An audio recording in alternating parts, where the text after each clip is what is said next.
Last episode, I told you that we'd been refused by 189 out of 190 self-build mortgage.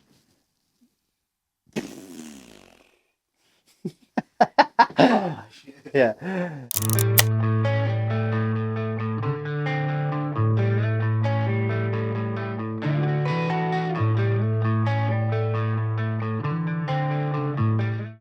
So Thursday rolls around. I drive over to the client's house. I drink a cup of coffee. I get on my hands and knees. I'm digging a trench. I get a message when I look at my phone to skip a track on Spotify. And our account has been set up and the funds have been transferred.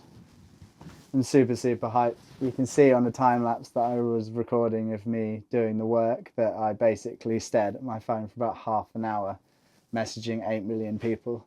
Meg was in back-to-back pitches for work, and I don't think I actually spoke to her until about 3 o'clock.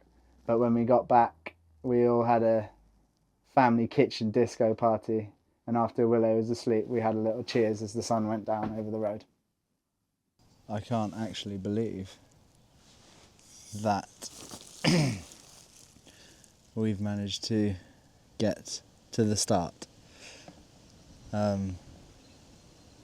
Because I've been working all today, it hasn't really felt real, I guess, or I haven't had chance to process it.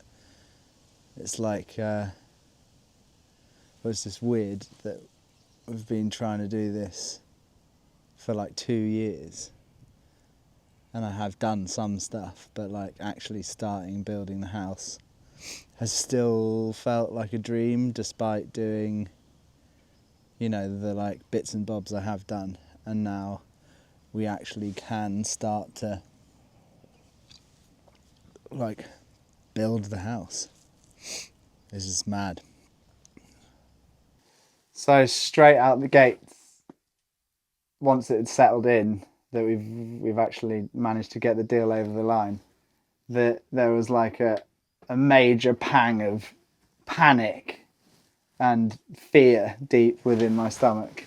That sort of subsided now once I've kind of made a plan. But the general concerns or sticking points really is that, in like I touched on in the last episode, I've been working on building my business in the local area since I needed to drum up some cash, and it's taken till about now, which is mid-April, but there's a pipeline of work. So I need to figure out how to weave in work with building the barn. And I think what I've managed to get to, the point I've managed to get to in my head, is that I will be able to book in bits of work and then book in time on the barn as if it was work. And I think that's going to be the smartest way to do things. The way I'll be able to do that is relying heavily on the next week or two, and a lot of laptop bashing. I need to send off the tenders for the steel installation and glazing, and I need to also hunt down the roofing materials and make a decision on that, because all of those lead times and costs affect how much we draw down and when we draw it down, which then leads to the interest clock ticking, and also it will affect the schedule of works, and therefore when things are turning up, what I have to do physically with like actual manual labour in order to prep the site for the steels and everything else. And then I'll be able to have a super clear, or as clear as it can be on anything like this, schedule to plan my life and work around, which is going to be interesting because I haven't been able to plan anything around anything for about 2 years.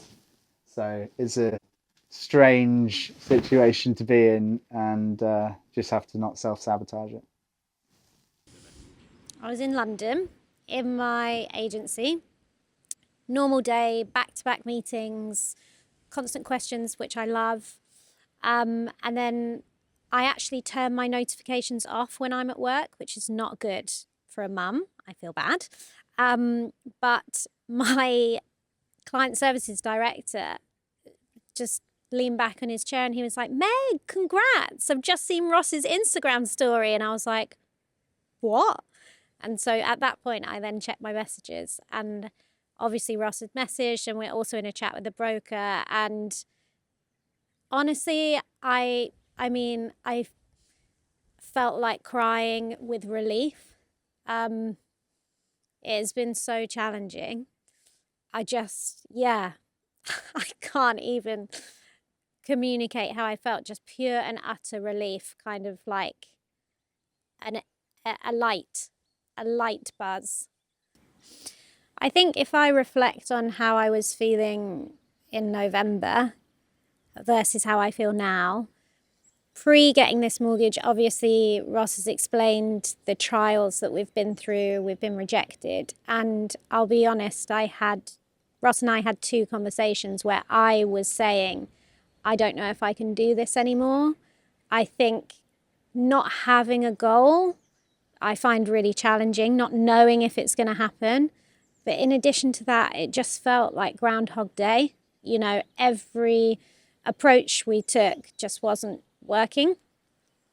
And in those conversations, both times, Ross was like, just stick with me. It's going to be okay. You know, and I credit where credit's due. I have to give him pure credit for like battling through, because that must have been really hard for him to have his wife say, I'm really unhappy and this is really causing me a lot of stress. But that experience of like just feeling completely bogged down, heavy on my shoulders, versus now where I honestly feel like we've got our lives back, which is a weird thing to say, but we are both such strivers. We're both so ambitious. We both constantly want to be moving forward, and we just weren't able to do that. And now we can, and we can plan our lives and we can plan our family. And I just feel renewed energy and relief. And I've finally got a bit of excitement about the project again. So 5 months of smashing the keys on the laptop, it turns out, earns you the right to go and do some actual work.